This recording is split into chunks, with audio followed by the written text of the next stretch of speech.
How do you stay anchored in doing good work even when it doesn't feel like it aligns with exactly where you're going? I think you just take it one step at a time. I felt that way as well when I was going through things. And another a quote that I liked was, "Don't judge each day by the harvest that you reap, but instead judge the day by the seeds that you plant."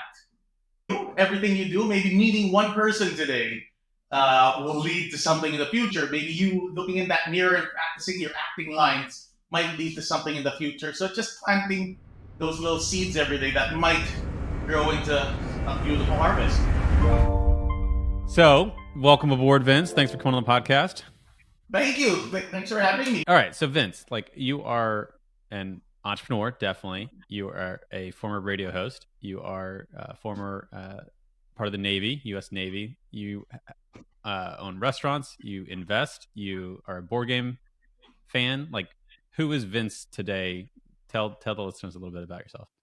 Well, the main thing is I'm the CEO and founder of WhenInManila.com. WhenInManila.com is the biggest blog slash online magazine here in the Philippines.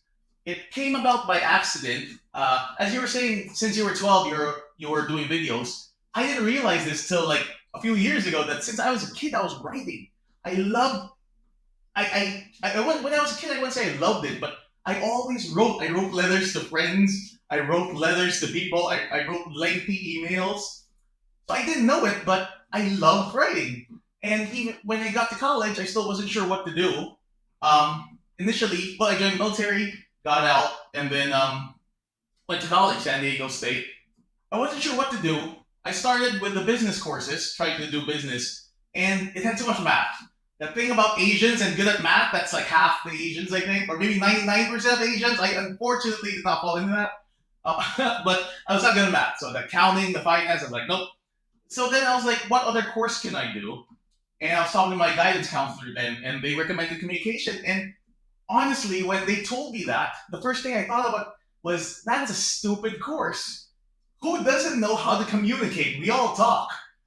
So I didn't understand it, but it sounded easy enough that I said, okay, what the hell? I don't know what else to do. I don't want to do sciences. I didn't want to do anything else. So it turns out the reason I thought it was stupid was because it's easy for me. It's my strength. Communication is my strength. I'm a storyteller. I'm a writer. So that's why I thought it wasn't something that that I needed to study. Just as probably the best musicians are like, you don't need to study how you get. They grab an instrument they've never played before and they can play something. Um, so I got communication and found out even more that I loved writing. Wrote for my school paper. Wrote blogs in the Philippines and a lot of countries outside of the first world countries. A lot of times in technology and in other things, they're about 5 to 10 years or so behind. I came to the Philippines. I was already blogging so much in the US. I had like 5 different blogs. When I came back here, I started blogging, started a site called WhenInManila.com. From the saying, when in Rome, do as the Romans do. When in Manila, do as the Manilanians, do as the Filipinos do. And there's no Yelp here. So immediately, And when was this? Like, give us a time period. you have to get me drunk first if you're trying to get my age. This was roughly 2009, 2010, roughly. Okay. So blogging was just taking off here. And because there was no Yelp, anything I wrote, Google needed that content.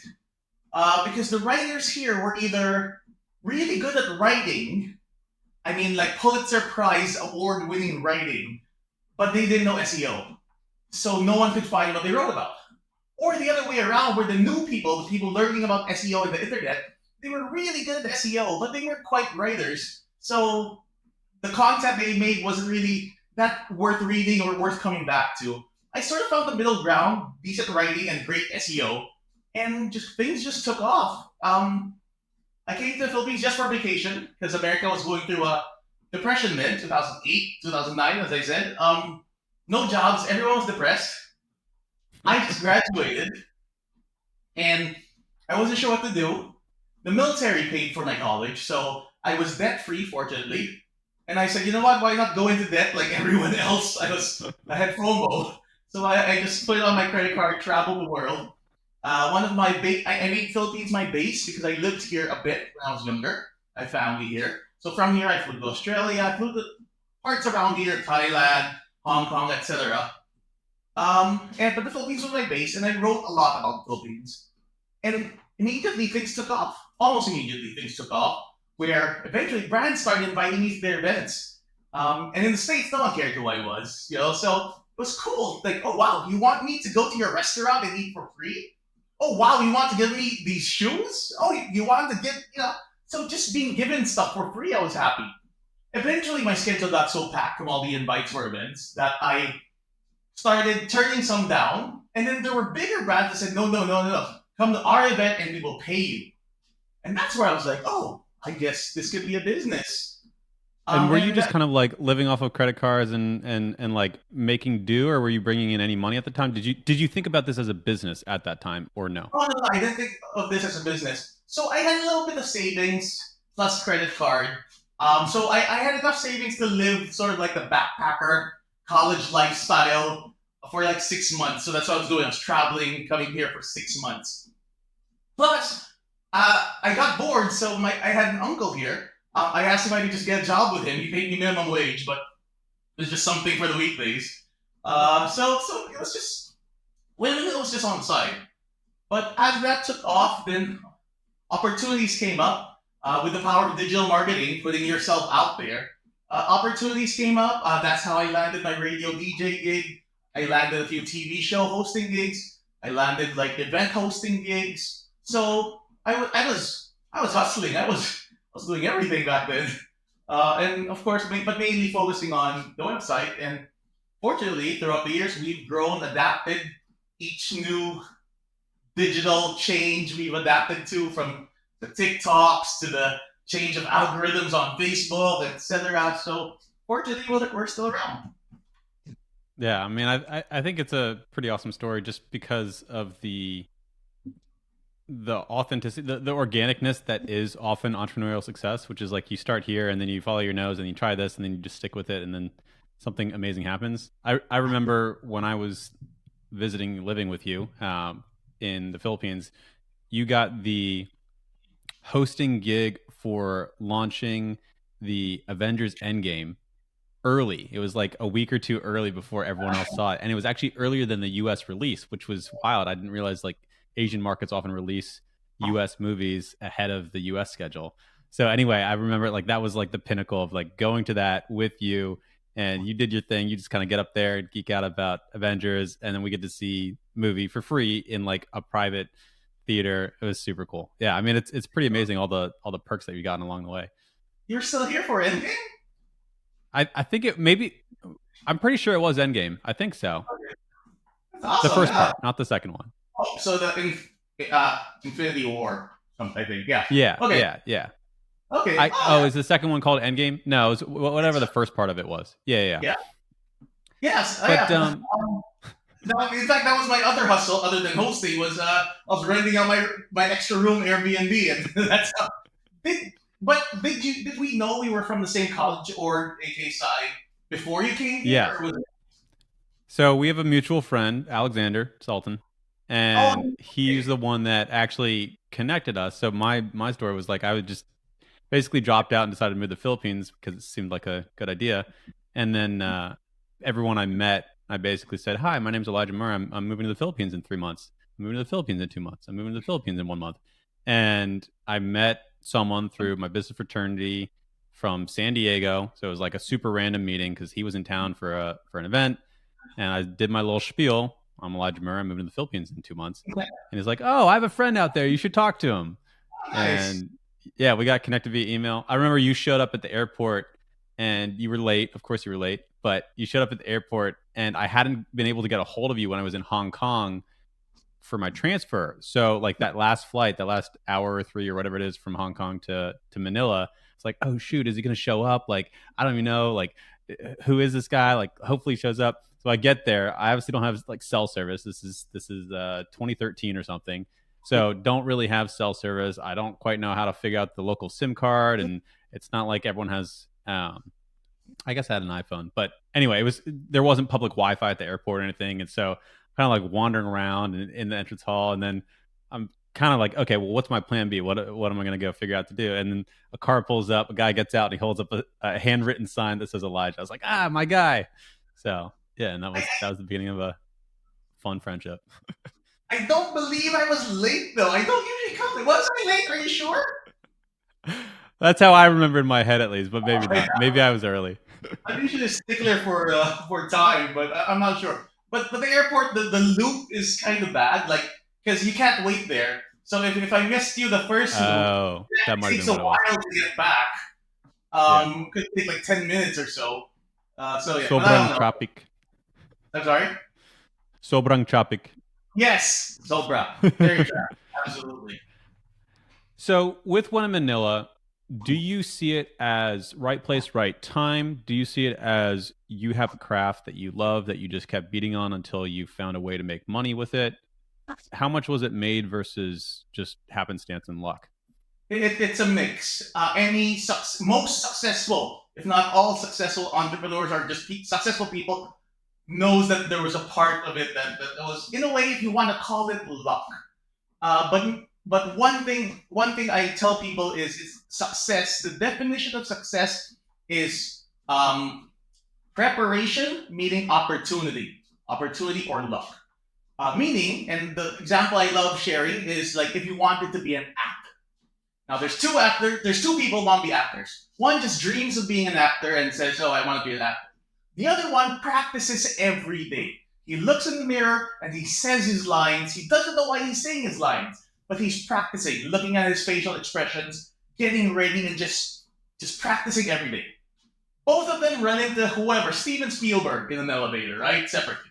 The first one, Steven Spielberg says, "Hey, you know what? I have a role. This is random, but I have a role, and you fit the profile I need. Are you an actor?" Both of them says, "Yes, I am." He says, "Can you give me a sample real quick? I have to go to this important meeting, but can you give me a sample right now?" The first actor who never practiced, just wants to be an actor. He says, "Oh, I don't know what to do. I'm not sure. Do you want to read something?" And so he'll say, "You know what? Don't worry, I'll call you." He's never gonna call. The second guy who practices every day, when Steven Spielberg says, "Hey, can you give me a line?" He he drops it. He just boom gives that line he's been practicing forever. And Steven Spielberg says, "Okay, what's your number? My assistant will call you." And they actually do.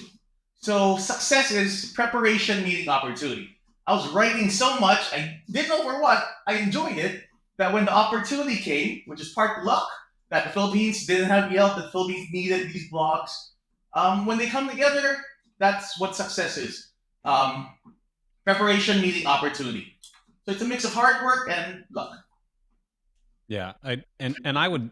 So I fully agree with that. I think another aspect too is yes, there's an aspect of luck, but there's also a certain aspect of inevitability because if you're just continually preparing, you don't know if the opportunity is going to happen tomorrow or in a month or 6 months, or maybe you don't recognize it when it shows up. But eventually, if you keep beating on that craft, something will happen, something will pop, and you'll be able to grab the opportunity and you'll be prepared to your point. So I almost feel like you don't necessarily know what the specifics are, but inevitably, if you keep working at it, you'll find that opportunity.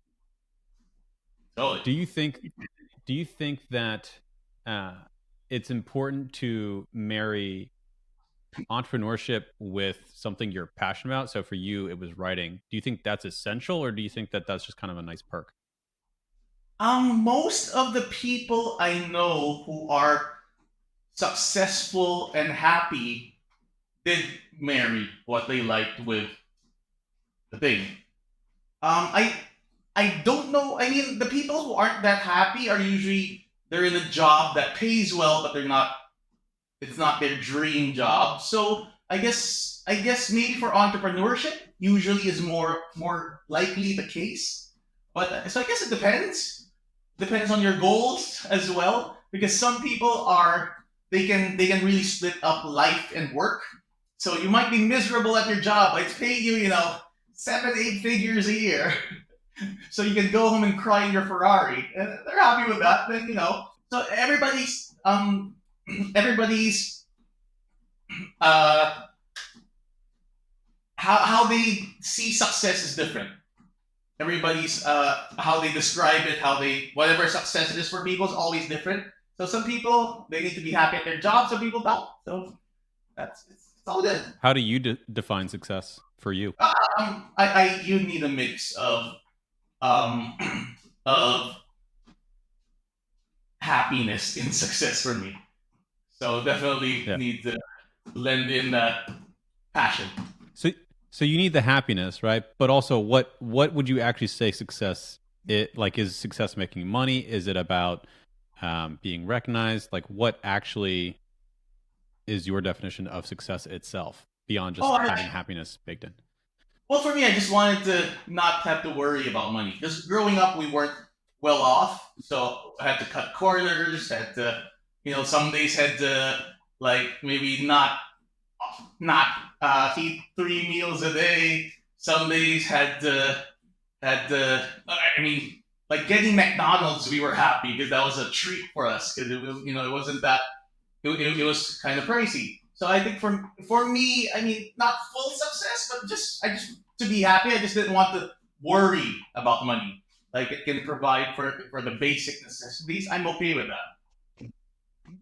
There's definitely a trait that I have a bunch of friends who are entrepreneurs, and I've also been fortunate to kind of have conversations and dive into histories with people over the past couple of podcast episodes and stuff. And one of the things that I've just seen over and over and over again is the same story of didn't have a lot growing up, or there was some type of adversity or some type of struggle. And then out of that, it gave me motivation to push for more, maybe different aims and different methods of doing that, but striving for more. Do you think that is an aspect that makes an entrepreneur? Or do you think that that's just a commonality, but not essential to have something, That's some dark past, and dark is dramatic, but something such a hard to try question. to accomplish? I'm not sure because a lot of times it's that chip on the shoulder that pushes you over the edge. Because if as with a lot of the books you'll read or motivational speakers you'll hear, good is there's a book called Good is the Enemy of Great. Because if you're good, you're settled, you're okay. You don't quite have that drive to be great. And even me, I admit, when I was younger, I had much more of a drive. I'm a bit more chill now. So I imagine it's different for every person. But if you did grow up okay, good, then it might be harder to find that extra shift, extra gear to get that extra step up. But I'm not sure. I'm sure it's different for everyone. But maybe. Same with superheroes. Although most of the superheroes have had some horrible tragedy where the parents died or something, so that they could like grab all that grief and whatnot and turn into a superhero. So I don't know. It's funny you bring up superheroes because not only is like superheroes are obviously idols that we look up to. Entrepreneurs have kind of been vaulted to that level in modern times, at least for the past 20 years. But there's also um, that aspect of storytelling, which we love a story that starts in tragedy and then it's the hero's journey of leading to success. So it's interesting. Maybe the narrative loves to find those stories and elevate them. And there are tons of people that don't have that, as exciting beginning or that rags to riches type story, but the human nature definitely latches onto it. Yeah, definitely Maybe. interesting. For entrepreneurs that maybe are looking to get started, I know you kind of described your journey. What advice would you pass on to people who maybe have an idea or maybe don't even have an idea, right? Maybe they have something they like. What would you say if you want to kind of explore more about entrepreneurship or traveling or figuring out your passion? What advice would you give to them? I think the figuring out part, I mean, you just sort of have to be a yes man, yes woman, and just take whatever opportunity you can when you're younger, and just say yes to things. You never know where it leads to. Just say yes to positive things. Um, Say no to uh, drugs, yes to positive things. Yes, exactly. So if it's an opportunity, you're not quite sure where it'll take you. Sometimes just say yes to it. Because even me, it took me so long to figure out what was going on. But also, there's no specific age, there's no specific time. Things just happen. So one of my favorite, Steve Jobs, one of my favorite college speeches from Steve Jobs where he talked about you can never connect the dots looking forward in life.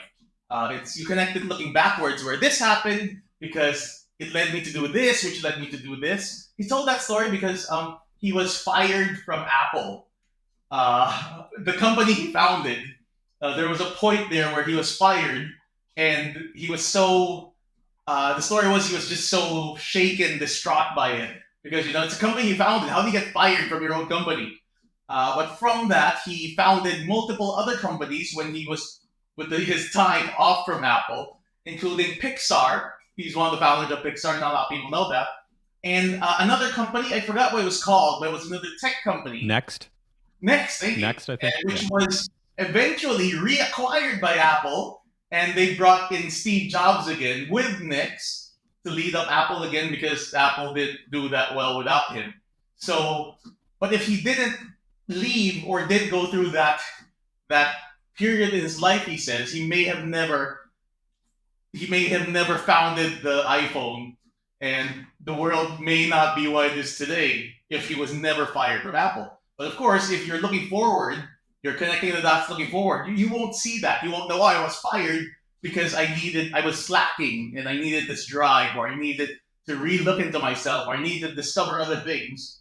And I believe he even talks about how Pixar helped him a lot, and he was able to do a lot of things with that he applied into Apple. So yeah, so it's when you look backwards that okay, this happened because this, it led me to do this. So yeah. How do you stay anchored in the present, knowing that maybe what you're doing right now is helpful, but you can't see it, you can't understand it, and you feel like it might be a waste of time and I'm supposed to be doing something else? So, with the example of him starting Next in Pixar, maybe he felt like it was a loss or a failure because he wasn't at Apple, his pride and joy. How do you stay anchored in doing good work even when it doesn't feel like it aligns with exactly where you're going? I think you just take it one step at a time. I think I felt that way as well when I was going through things. And another a quote that I liked was, "Don't judge each day by the harvest that you reap, but instead judge the day by the seeds that you plant." So as a farmer, they're probably not harvesting every single day, but if they're planting something every day, in the future there will be days when they will have amazing big harvests. So same with you. Everything you do, maybe meeting one person today will lead to something in the future. Maybe going out to an event, a networking event today, or an industry event today might lead to something in the future. Maybe you looking in that mirror and practicing your acting lines might lead to something in the future. So just planting those little seeds every day that might grow into a beautiful harvest.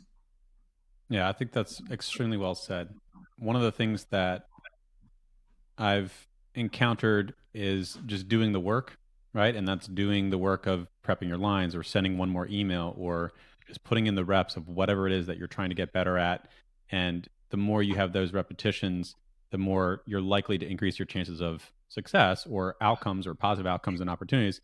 But equally, it's also the only thing you can control, right? You can control what you do and how you show up in the world and what you do today. You can't necessarily control if the harvest is coming in today or if the weather is right or what the yield is of the seeds, to tie it back to the analogy, but you can control if you sow seeds every day, which takes something from this big scary thing of how do I achieve it and it's not under my control and I don't know what to do, and just takes it back to doing the steps and doing the work and sowing the seeds. Mm-hmm. Do you think that starting a company abroad is an advantage, or do you think entrepreneurs should flock to the States and try to start a company here with Silicon Valley and everything that's going on in the States? That's. I don't think there's a right answer to that. I think there's so many factors. Depends on your knowledge. Depends on your connections. Depends on. I don't think there's no right answer to that. So if you have connections overseas, then go for it. If you think you can make money by doing something, connecting the different countries somehow, then go for it. But of course, do you think there's an inherent advantage in whether it's like spending power or maybe less saturated markets, or is it just all circumstance and depends on the situation? Yeah, it's all circumstance. So yeah, depends on the market. If you're doing something great in the U.S. and they don't have it in the other country, and you have connections in that country, and you can bring it there, then why not? But but it depends. Yeah. Do you Is there an aspect of you that would want to have started something internationally or in the States? I know you mentioned that you have kind of the number one steakhouse in the Philippines, which is fantastic, which is amazing. Is there an aspect of you which is anchored in the Philippines, or do you have broader aspirations kind of beyond the Philippines?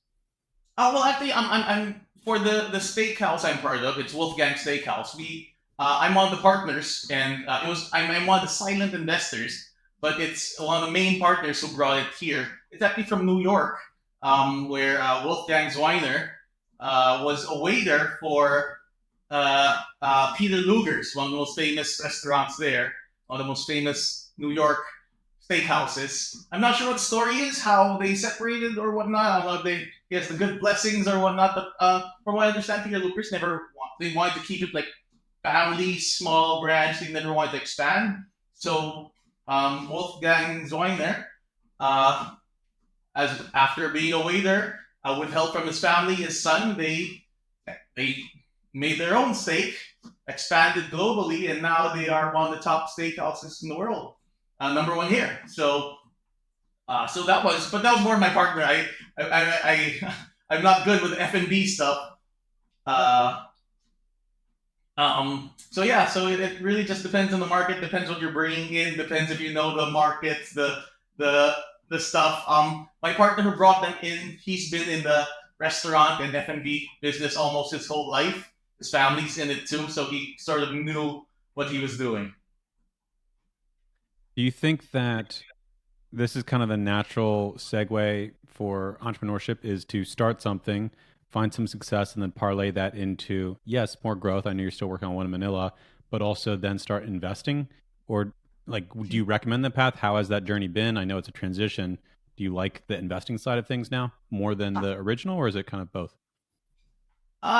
It's both. I remember reading from Robert Kiyosaki that he would rather that you can make more money earning 1% from the efforts of 99% of people rather than from earning 99% of your own hard work. You're gonna earn more from delegating and investing. So that's where I started going into investing. At the same time, fortunately, because one in Manila, we had some media power with it. So I started getting a lot of invites because they call it finding smart investors now.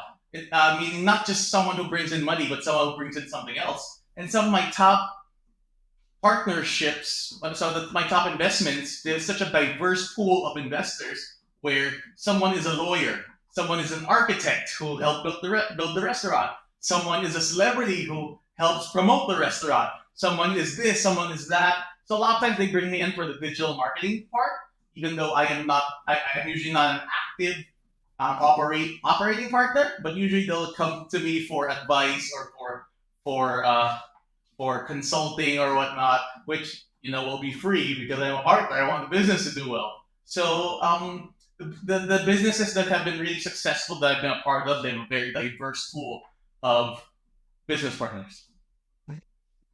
One of the things that I recently have started thinking about and encountered in some YouTube video or somewhere is the concept of building the market or building the media empire first and then parlaying that into whatever you do. And so I'm curious on your stance here. The instance is, or the example is, you can work really hard and you can build a business, right? You could build a mobile app that connects pet owners with dog walkers or whatever, right? So you could build the thing and you can build a business and you could sell it for millions of dollars and you can be very successful.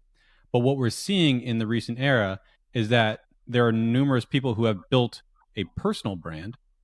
So I think George Clooney, the Rock, the Kardashians, right? All of them have built personal brands, and then they're able to Mr. Beast, right? Like they're able to take that and parlay that into success for anything that they want to sell. They can snap their fingers, and they have instant distribution and reach. Do In you my think entrepreneurs should focus on building a media outlet, so a personal brand or whatever you want to call it, first, and then parlay that into products and services? or do you think it's No. no? It's not easy if you're not it's not easy to build a brand, especially if you're the shy type, or maybe you're more into numbers, maybe you're a great producer but you're not a great actor. So it's hard to build a brand if you're not. It's not that easy. So a lot of the people you mentioned were either actors or content creators. So if you're a content creator and you're used to the camera being on you and creating that brand, then great, then you can do that. But you're not doing that to sort of you're not usually doing that to build a brand thinking, oh, when I have 10 million followers, I'm gonna come up with Mr. Beast Burger. I'm gonna come up with a restaurant. You're posting one video at a time. As an actor, you're doing one gig at a time. It's so hard to say I'm gonna be an actor and I'll be a giant celebrity. So that way, when I make a tequila brand 20 years from now, everyone will buy it. I think that's too big. I mean, to see Do if you you think can. though, in this age where there's like social media is everywhere, do you think you like have a not a duty but like a responsibility as someone who's going into business to start a media presence, or do you think that doesn't matter at all? Oh, well, you should be online. Yeah, you should be. You should create online. You should, if you are looking to, for most businesses or brands, if you're already thinking that way as a new entrepreneur, although you aren't thinking of your brand usually as an entrepreneur, that comes later on. But if you are, but either way, yes, you should have some sort of online presence. Not really focusing on it to the point where it's like I need to grow my personal brand so that when I make a tequila brand, everyone will buy it. But it's more on just in case people look you up. Uh, let's say someone wants to invite you as a speaker because your brand your company's growing and they need a speaker within your industry. When they search for you, will they find something? Well, if they find nothing, they're not going to invite you to be a speaker. Or worse, I mean, with success sometimes comes haters. Someone might have written some crap about you, and that's what they see online. So you should build somewhat of an online brand, some social media posts, but it doesn't need to be your main focus, especially if you that's not your forte. Because for a non-content creator, it can take them a week just to post a video, a month even to post one TikTok because they're overthinking it or they don't know how to edit or they don't know how to film, and it's just if you it's not your passion, it'll take you a month to do. Whereas someone who loves it, they post 5 videos a day. So it depends. So, but I Right. don't think it should be a focus. Yeah, have the baseline, but don't over invest unless you actually really enjoy what you're doing. What's in the Yeah. future for One in Manila and Vince? When in Manila, we're trying to. Uh, it's hard to find people. We're trying to grow, but it's hard to find the right people because we were work from home before it was cool. Before the pandemic, we were already work from home, and it's hard to find the right people who can really work from home. Um, we are trying to grow. We have a small team. By small team, I mean one person in Thailand right now, who's doing women in Thailand. So we're slowly trying to expand, but we're not overdoing anything. Uh, I'm keeping it fun. I never wanted to get investors because when you get investors, then you start having to answer to them. So we're sort of just a little mom and pop shop with just me and my team who loves creating content, exploring things, and then writing about it, creating content about it. So, what about you personally? What's in store for the next chapter of Vince?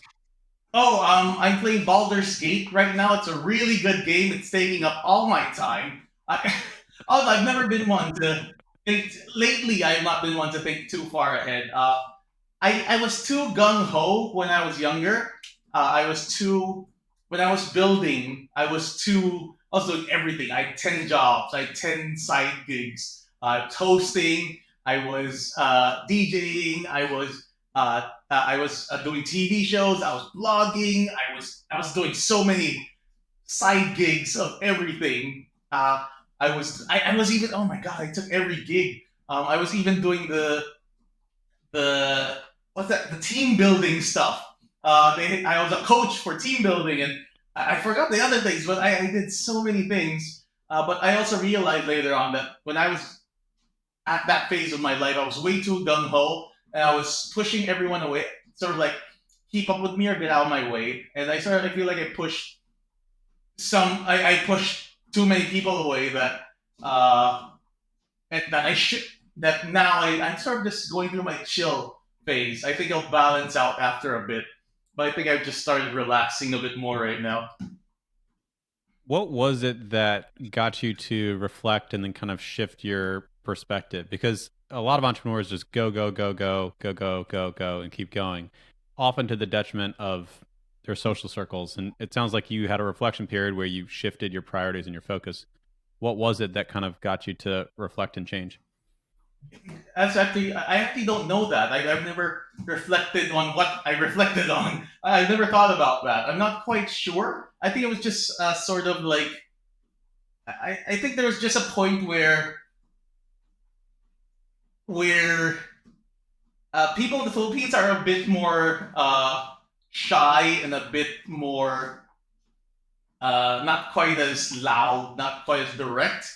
So I think there got a point where people were getting scared of me, and the people who knew me knew I didn't mean any ill, and they would tell me, "Hey, Vince, just I have a very loud voice because I was a radio DJ, and just naturally have a loud voice." So then I'd have my friends like Vince, calm down a bit because I think you're scaring the new employee. So I think maybe that might have been it, where I was trying to scare people. Uh, so yeah, maybe that was it. Always, you got the strong leader type, and that was a little intimidating for some people. Yeah, probably some, but I figured maybe I need to chill out a bit. For where you're heading next in life, and kind of everything that you've been working on, is there some type of framework or process that you live, like rules that you live by? I know you've kind of dropped some amazing quotes while we're talking here.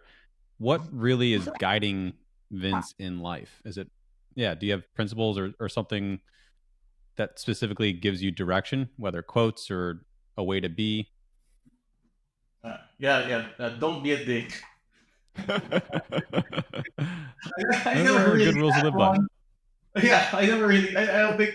Yeah, I don't think I had anything super deep like a personal principles or something. I think it's just I try to be kind. I try to be nice. I try not to be an asshole. So yeah, I think that's it.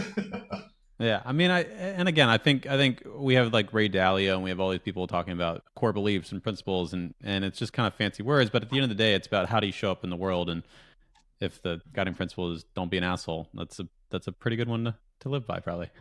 Yeah, pretty much. Yeah, don't try to leave things better than what you found. What's uh, what's a day in the life these days? Like, what keeps you busy from day to day or week to week besides Baldur's Gate? It's very different every day because of the events, because of the media. When in Manila, we cover different brands and restaurants, features, clothes, etc. So it's picking the events I want to go to, or the clients who are paying for me to go there. So it's a mix of every day is different. Fortunately, I get to pick what I choose to go to. Lately, I've been a couple times a year I will buy a video game, and because of my addictive personality, I am stuck on that game for a month or so. So right now, I'm sad, a bit sadly, that the two games I wanted to get this year got released back to back: Diablo 4 and Baldur's Gate. So I have not seen the sun in about a month.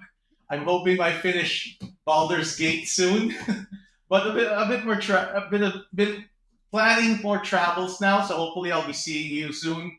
Maybe Oh yeah, next year I'll head back to the US, but going to Bali next week, and then I think a couple weeks after that, probably Hong Kong, Singapore, and Thailand. love it, love it. I think that one of the things that is a concept that I've come across recently is this idea of seasons in life, which is you go through periods where whether it's a Yeah. year or five, but it's a season of like hard work or being more self-centered in the positive sense or more focused on balance. And so Mhm. it sounds like you're kind of in this new season of just When, relaxing a little bit. when I was in college, I had a PS2. So when I was younger, back with the Nintendo and the PS1. We couldn't GameCube. afford it. My family couldn't, so I never had a gaming console. Uh, and I would always play with my neighbors, and it'd be so amazing. We never had a PC even when I was younger, so even playing these PC games or console games, I never got to play my own. I would go to my neighbors back then and play there. Fortunately, I had friends who would let me play their consoles. And when I was in college in the US, I could afford a PlayStation. Then I bought a PS2, and then my girlfriend back then almost broke up with me. I was doing well in school. I was getting A's, B's. When I got my PlayStation, I started getting low B's, C's, and some D's. And I realized, oh my god, this is my drug. I am addicted to gaming. So I sold my PS2. I sold my drug, went cold turkey, and I made a promise to myself that I won't buy new games, new game console until I'm okay in life. So that was, I think towards the end of the PS4, I finally got a PS4, and now I'm a PS5. But I still get addicted to gaming. I play way too much, so I just pick now. I pick the games that I actually get. So I get a few Yeah. games every year. What was the PS2 game that you were so addicted to that made it you Madden. got multiple layers? Madden. Yeah. Oh my God. San Diego Chargers every day. Back then they were the San Diego Chargers. But yeah. Yeah. It's a funny thing. I mean, maybe this is part of the reason we're friends, but I had the same thing. So no console growing up, and would always go to my friend's place. I'd go every day after school for like this one friend from I don't know what it was, sixth grade to 10th grade until he went away to college or something. And it was like let me get my game time in because I don't have one at home and I can't play at home. And so it's this type of addiction. And then I also made the same thing like, well, I'm never gonna buy a console until like because I know it's gonna be so distracting. Like I'm not gonna buy one until I can like actually enjoy it. I'll play other people's stuff. The weird thing though is when I finally got there, it was actually end of the PS4 as well. So I bought myself a PS4 maybe 3 years ago or something. I bought it. I was like, oh, finally. And then I like binged a bunch of games that I really wanted to play. So like the Mhm. Uncharted series, I played every single Uncharted game. Because that's just my genre. And then ever since then, it's been like I'll pick up a game or I'll buy a new game and I'll play for like 5 hours or something. And then I'm like, Mhm. this is exhausting. This is too much work. Like I want to go do something else. So it's weird that I had this fantasy in my head of like, oh, when I make it, I'll finally get to play all the video games that I wanted to play that I never allowed myself to play. And then at least for me, it's just not my addiction. And so it was like this weird lie that I was telling myself. Well, yeah. So sometimes you get what you want, and it's not quite what you thought it would be. For me, Yeah. it kind of is. So I'm good with it. Board games, video games. I guess that's sort of my addiction. That's sort of my Yeah. drug until now. Tell everyone about the board game store or whatever you call it, restaurant. Yeah, I think it's super No, no. cool. Oh, so the restaurant closed down. The board game cafe closed down. Got But so that's one of my investments. I had a friend who introduced me to board games, and then one of the board game distributors who has a store here, gaming library. Online it's gaminglive.com. So they're one of the big distributors of board games here in the Philippines. Invited me to feature them. Invited when in Manila to feature the board games. So I tried it and fell in love with it, and then got along really well with the owner. His name is Hans, and eventually he was opening up a board game cafe. Invited me to invest. I did. Eventually, he was expanding his stores. Invited me to invest, so I did because I loved it. The stores are doing wonderful. I have ROI in my investment for that. But for the cafe, unfortunately, that didn't do well. It was a fad. I think it was 2014 ish. It was a fad year where board game cafes were opening left and right. But unfortunately, even internationally, it's not the best business concept because people play for 3, 4, 5 hours and they order one dish. Sometimes they order a freaking Coke. Uh, so it's not great turnover, and you're paying this kitchen staff, etc. So that all the board game cafes here back then closed. Fortunately, my partner is really good, and he went around the world trying to find what sort of board game cafe-ish concept works. And what he discovered was there can't be food because paying a kitchen staff for people work for people playing sitting for 4 hours is not a good idea. Low turnover. Instead, it's no food. Open somewhere here. It's the malls that do well because people can just come in anytime, and it's pay per hour. So now it's table space. They're very much paying for time there to play the games. Plus, we sell games. So we already had stores at the malls that was surviving, doing well. Now we put up a table in the middle of the mall, and now it's just earning extra for time. So that has been doing well, and we are converting all the stores here eventually into a sort of board game experience store, is what we're calling it. It's a bit long. I need a better name for it, but yeah. So they can play games there and buy games. Yeah. uh, Gaming IRL or something. I don't know. We'll figure out the name. It's interesting because like gaming cafes are a very common thing, much more overseas than in the States. But going, paying time or paying per hour or whatever to play video games in on a good PC in a gaming cafe. So it's kind of taking that and translating it to an analog experience.